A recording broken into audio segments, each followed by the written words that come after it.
A woman is in position to push a man forward.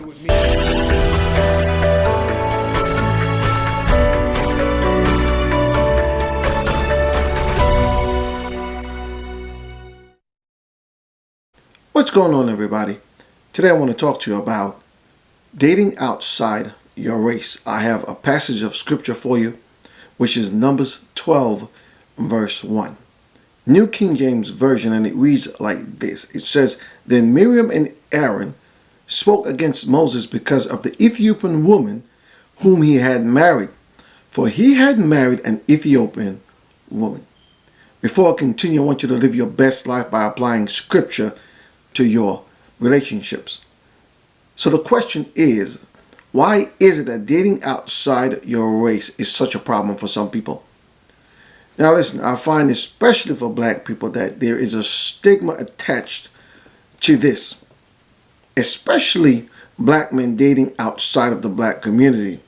But there seems to be a double standard when it comes to black women dating someone of another race.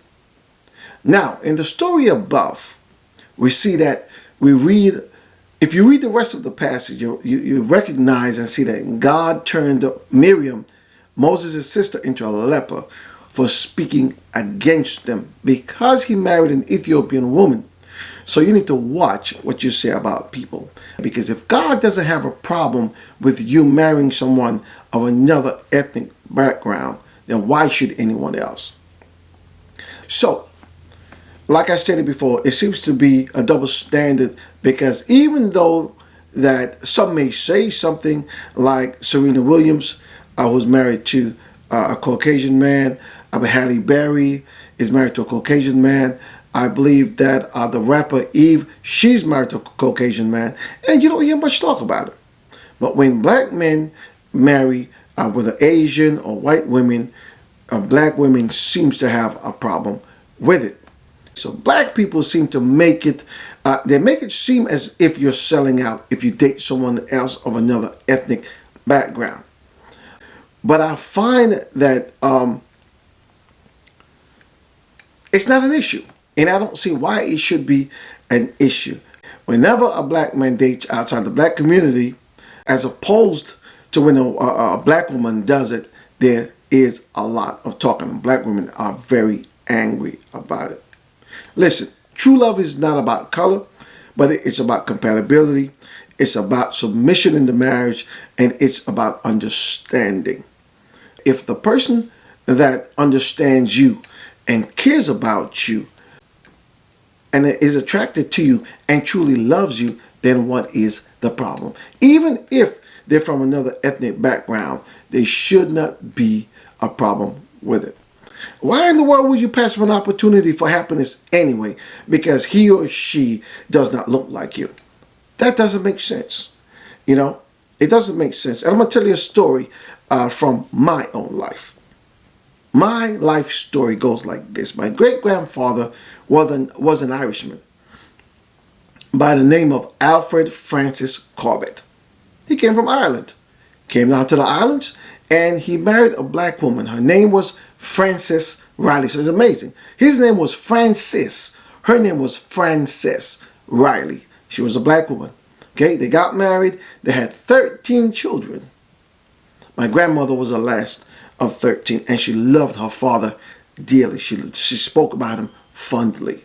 And many people who knew of him and know the family have nothing bad to say. So hey, wherever you find love, you need to take it. Because if it wasn't for this union, I wouldn't be here talking to you today. So hey, it's not a problem. Because, you know, sometimes we think that we should stick with what we know, and sometimes what we know is not the best for us. Why do we discriminate against those who don't look like us? Hey, if someone is willing to explore the possibilities of love somewhere else, on the other side, across the waters, wherever it is, I believe that you should take it. Don't be a fool. Don't let love pass you by. There's too little love in the world anyway. So where you can find it and it's true and genuine, go for it. That is my opinion. And I am encouraging you to do so. Stop listening to people. There's stigmas and all the other foolishness. Go get it, because it's hard to find. And it's very rare that you find true and genuine love. Now, let me say this. What you might be all too familiar with is not always what is best for you. Many of us lack the understanding of how to love another person. Now, listen, too many were brought up in toxic homes.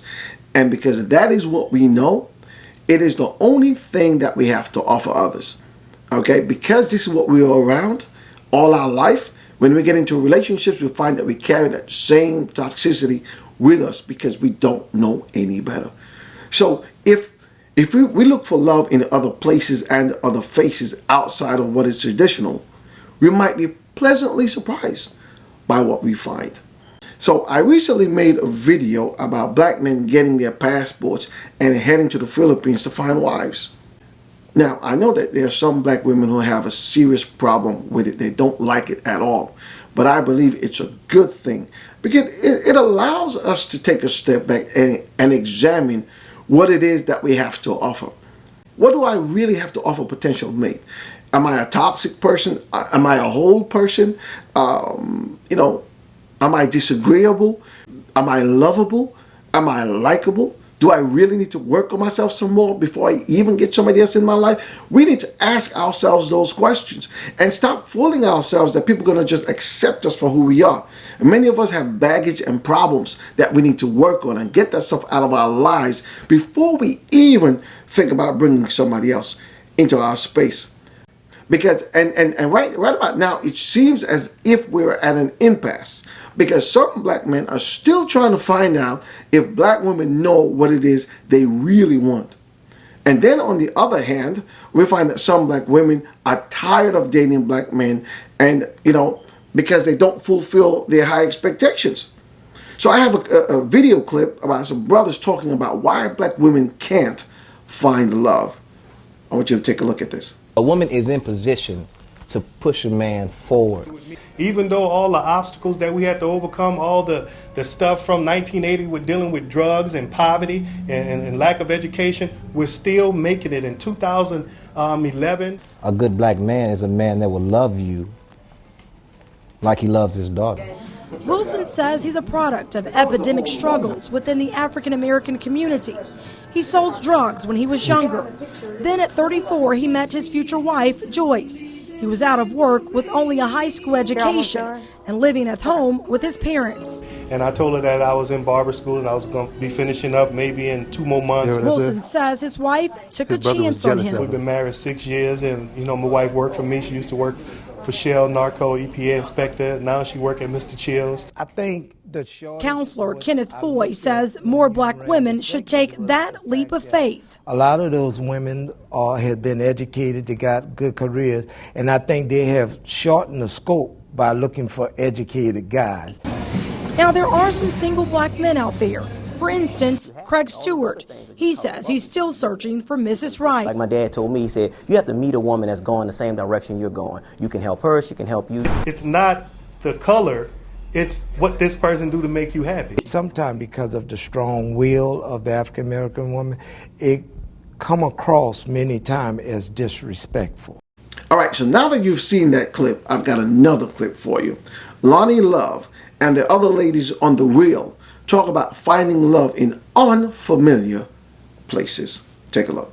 A lot of the things that you see, how we're divided, how we're mean, is because we don't have the love that we need. And you need to go out and find it. That one person there's a lot that of makes you feel good. That one person that you can turn to when you have a bad day. And you don't have to turn to your girlfriends or your mama or somebody. You turn to that one person, he understands and looks in your eye. That's the one you keep, and I don't care what color he is. I hope you have gotten something valuable out of this video. I hope that it's made you think twice about maybe the way how you look at life, you look at love, you look at other races, the possibilities that you have not explored, and now it's making you think that maybe I should explore these possibilities. All right, but if you haven't seen my video on black men who are leaving for the Philippines, then I want you to please check it out. All right, I'm going to try to leave a link, or I'm going to put it in the end screen. One of those videos would be that of black men looking for Filipino wives. So I want you to click on it and take a look. All right, because it's very important that you do so. Open your mind up to the possibilities in life and the possibilities of love. I want you to do me a favor, like and share and subscribe if you haven't done so already. My name is William Nelson Ryan, and I will see you in my next video. God bless you.